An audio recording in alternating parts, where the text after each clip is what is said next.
नमस्कार दोस्तों, आज के इस वीडियो में आपका स्वागत है। आज हम परिमेय संख्याएं भाग 2 के बारे में पढ़ेंगे।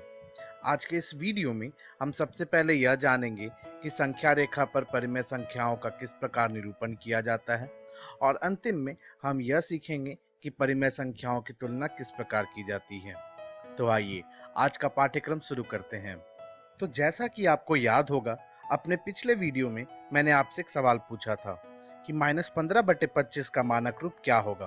तो आइए आज इसका उत्तर ज्ञात करते हैं। तो दिए हुए परिमेय संख्या में अंश व हर में एक को छोड़कर कोई भी सार्वगुणनखंड ना हो तो उसे हम मानक रूप कहते हैं। तो सबसे पहले हम एक को छोड़कर बाएं से दाएं की तरफ बढ़ते वक्त प्राकृत संख्याओं के समूह में उस संख्या को ढूंढना है जिससे कि हम अंश व हर दोनों ही संख्याओं का विभाजन कर सके। तो सबसे बड़ी संख्या आपको यहाँ पे 5 दिखेगी। तो -15/25 का जब हम 5 से व अंश व हर दोनों का ही विभाजन करेंगे तो -15 का 5 से विभाजन कर हमें -3 ज्ञात होगा और 25 का 5 से विभाजन कर हमें 5 ज्ञात होगा। अब आप देख सकते हैं कि कोई भी ऐसी संख्या नहीं है जिसका कि -3 व 5 दोनों से विभाजन किया जा सके। तो हम कह सकते हैं कि -3/5 ही इसका मानक रूप होगा। तो अगर आपका भी उत्तर यही है तो आप बिल्कुल सही हैं। तो बच्चों, परिमेय संख्याओं में मानक रूप निकालना बहुत ही महत्वपूर्ण है।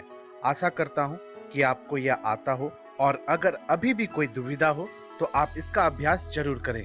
तो आइए अब हम आगे बढ़ते हैं। तो अब हम यह सीखेंगे कि संख्या रेखा पर परिमेय संख्याओं को किस प्रकार दर्शाया जाता है।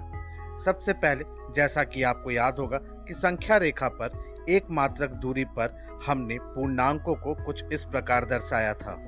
अब एक परिमेय संख्या को दर्शाने के लिए हम एक उदाहरण का मदद लेते हैं। तो यहाँ पर उदाहरण के लिए मैंने 3/5 लिया है। अब यह एक धनात्मक परिमेय संख्या है। तो हम संख्या रेखा पर शून्य से दाएं तरफ जिधर हमें धनात्मक परिमेय संख्याएं मिलती हैं, उधर एक मात्रक दूरी के हर पूर्णांकों के 5-5 हिस्से करेंगे। क्योंकि यहाँ पे जो हमने परिमेय संख्या का उदाहरण दिया है उसके हर भाग में 5 है। जी हाँ, तो अब हम हर एक भाग का 5-5 हिस्सा करेंगे। तो आइए अब हम सबसे पहले हिस्से का 5 हिस्सा कर देखें। तो आप देख सकते हैं कि शून्य से 1 जो हमें मात्र दूरी है, इस दूरी के हमने 5 हिस्से कर दिए। तो हमें यहाँ पे 4 बिंदु ज्ञात होंगे। इन बिंदुओं में सबसे पहला जो हिस्सा होगा वह होगा 1/5, उसके बाद 2/5, फिर 3/5, फिर 4/5 और फिर अंतिम में 5/5। 5/5 ही आगे जाकर उत्तर में दोबारा 1 होता है, इसलिए हम इसे नहीं भी लिखते हैं। अब आप यह देख सकते हैं कि हमें परिमेय संख्या 3/5 खोजना था। तो इस संख्या रेखा पर 3/5 हमें कुछ यहाँ ज्ञात होगा। तो कितना ही आसान था ना यह संख्या रेखा पर परिमेय संख्याओं का निरूपण करना। तो आइए अब हम आगे बढ़ते हैं। अब आपके लिए एक सवाल है कि एक संख्या रेखा पर आपको 7/-5 को निरूपित करना है। तो आप इसका उत्तर ज्ञात कीजिए। हम आगे बढ़ते हैं और मैं आपको इसका उत्तर आगे इस वीडियो में बताऊंगा। तो आइए अब हम परिमेय संख्याओं की तुलना करना सीखें।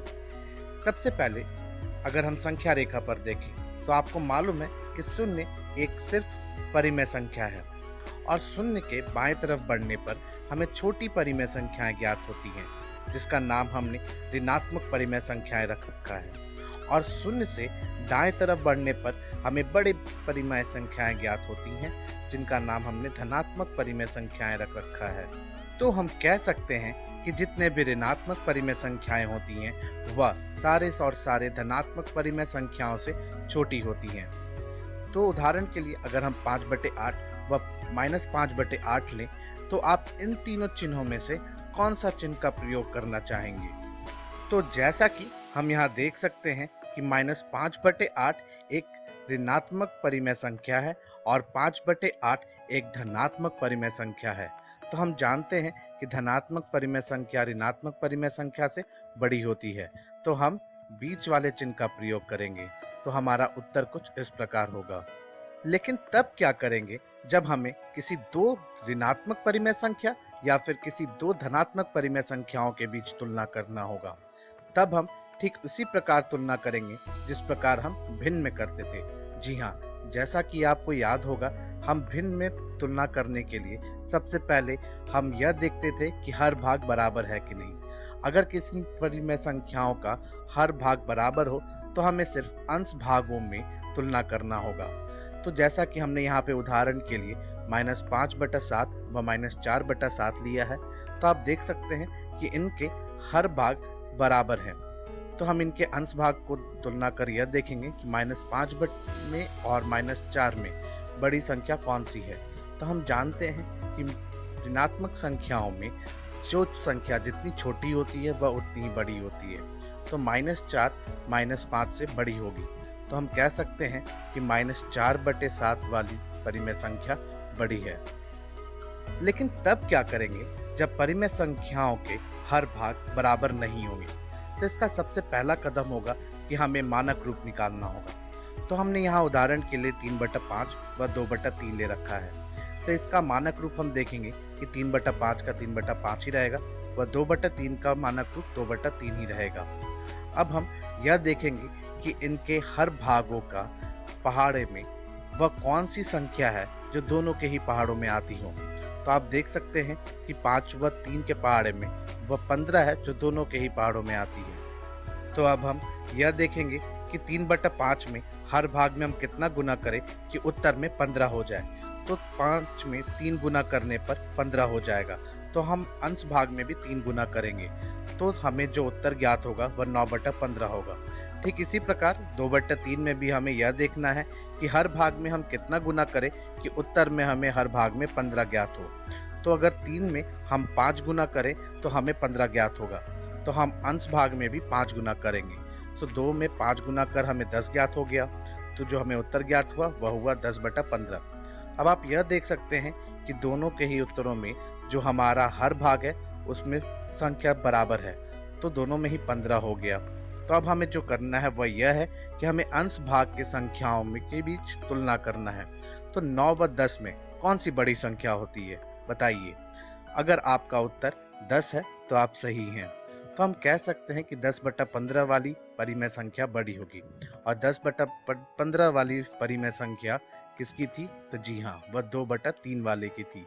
तो तुलना कर हम यह कह सकते हैं कि 3/5 व 2/3 में जो बड़ी परिमेय संख्या होगी वह 2/3 वाली होगी।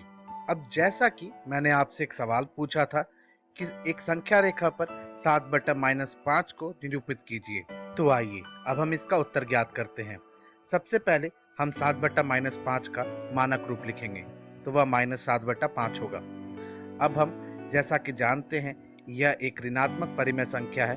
तो संख्या रेखा पर हम जिधर हमें ऋणात्मक संख्याएं ज्ञात होती है उधर हम हर एक मात्रक दूरी को 5 भागों में विभाजित करेंगे, क्योंकि हमारे हर भाग में 5 लिखा हुआ है। तो पहले एक पूर्णांक को 5 विभागों में विभाजित कर हमें जो संख्याएं ज्ञात होंगी, जो परिमेय संख्याएं ज्ञात होंगी, वह कुछ इस प्रकार होंगी कि -1/5, -2/5, -3/5, -4/5 और -5/5। -5/5 का ही उत्तर -1 होता है। लेकिन हमारे प्रश्न में -7/5 था। तो हमें अगले मात्रक दूरी के भी 5 विभाजन करने होंगे और उसके कुछ और अंकों को लिखना होगा। तो कुछ और अंकों को लिख हमें कुछ यह संख्याएं ज्ञात होंगी -6/5, -7/5 और -8/5। अब आप देख सकते हैं कि जैसा कि हमें -7/5 खोजना था तो कहीं संख्या रेखा पर -7/5 यहाँ होगा। तो यही हमारा उत्तर होगा। अब आपके लिए एक और प्रश्न है कि -3/4 और 2/-5 के बीच तुलना कर यह बताइए कि कौन सी संख्या बड़ी है। आप इस प्रश्न को लिख लीजिए और अपने घर पे उत्तर ज्ञात कीजिएगा। मैं आपको इसका उत्तर अगली वीडियो में बताऊंगा।